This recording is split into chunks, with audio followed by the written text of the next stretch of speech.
Have you ever found yourself lying awake at night, unable to sleep because your mind is stuck in a loop of endless thoughts?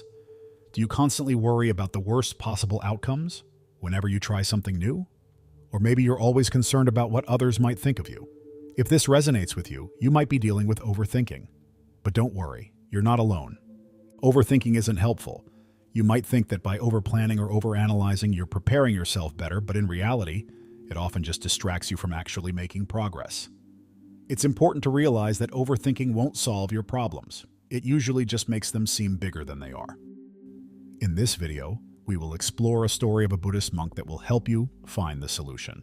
Once, in a part of China, there was a large monastery where about 500 monks lived. They were all dedicated to the path of self-realization under the guidance of their master.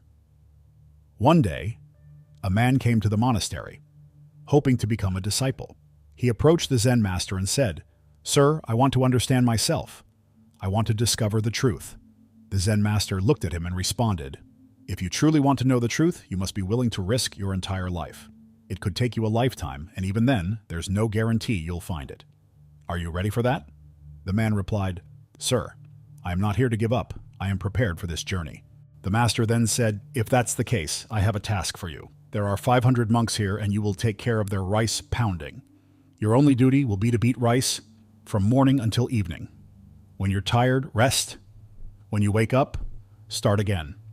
Don't do anything else. Don't even think about anything else. Just stay on this path and don't come to me. I'll come to you when the time is right." The young man began pounding rice as instructed. There were many monks to feed, so he would rise early each morning and pound rice until nightfall. He would sleep in the same room where he worked, never speaking to anyone, nor did anyone speak to him. For the first few months, his mind was full of thoughts, but over time, without new distractions, those thoughts began to fade.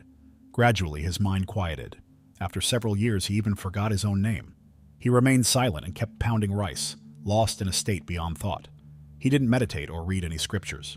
The senior disciples of the monastery thought him foolish and beneath them. 12 years passed this way. Then, one day, the Zen master announced that his time was nearing its end, and he needed to choose his successor, the one who would lead the monastery after him. He said that any disciple who had attained self-realization should write a few lines near his door that night, capturing their experience. Many disciples, including one of the chief monks, considered themselves ready. This chief disciple, well-versed in Buddhist scriptures, wrote, "The mind is like a mirror, collecting the dust of thoughts and desires. Meditation is the act of sweeping away that dust. When the mind is clear, one attains salvation." When the Zen master saw these lines the next morning, he became furious. "Who wrote this nonsense on my wall?" he demanded. The chief disciple remained silent. Despite the wisdom in the words, it was all intellectual knowledge, not born from real experience. The clever chief disciple hadn't even signed the lines, unsure of their truth, since he hadn't realized it himself. The master's harsh rejection of the words shocked everyone, and the monastery buzzed with gossip. Two disciples discussing the event passed by the young man who had been pounding rice for 12 years. He smiled quietly as he listened to their conversation. Surprised, they asked, "Why are you laughing?" They were stunned that someone they considered insignificant would react this way. To them, he was a fool who did nothing but pound rice, unlike the great scholars in the monastery. Intrigued, they asked again, "Why did you laugh?"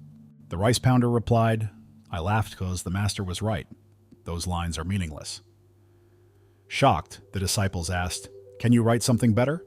The rice pounder replied, "I can't write. I'm illiterate. But if you'll write down what I say, I'll come with you." They agreed and took him to the master's room. The rice pounder spoke and the disciple wrote, "The mind is an illusion. There is neither mind nor mirror. When the mind does not exist, where can dust settle? He who understands this has realized the truth." When the master saw these lines, he rose in the middle of the night and went to the young rice pounder, waking him from sleep. He handed him his stick and robe, saying, "From this day, you are my successor. But leave the monastery at once and go far away. The scholars here believe themselves superior to you and would harm you because they can't accept that someone as simple as a rice pounder has attained enlightenment while they have not. You've gained everything I have to give, and you did it while pounding rice. I know, wherever you go, people will be drawn to you. For when a flower blooms, its fragrance spreads naturally." The rice pounder bowed, touched the master's feet, and left quietly in the night. In our own lives, we often think meditation can only be done by sitting still with our eyes closed. But in reality, meditation can be practiced while walking, working, or engaging in any task. True meditation is when you become so absorbed in what you're doing that you lose all sense of yourself. Just like the rice pounder, who was so focused on his task that he became unaware of his own existence. One day, while pounding rice, he reached self-realization.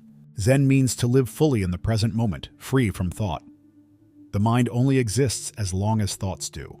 When thoughts cease, so does the mind. And in that silence, your true self remains. In truth, we don't need complex spiritual practices to know who we are.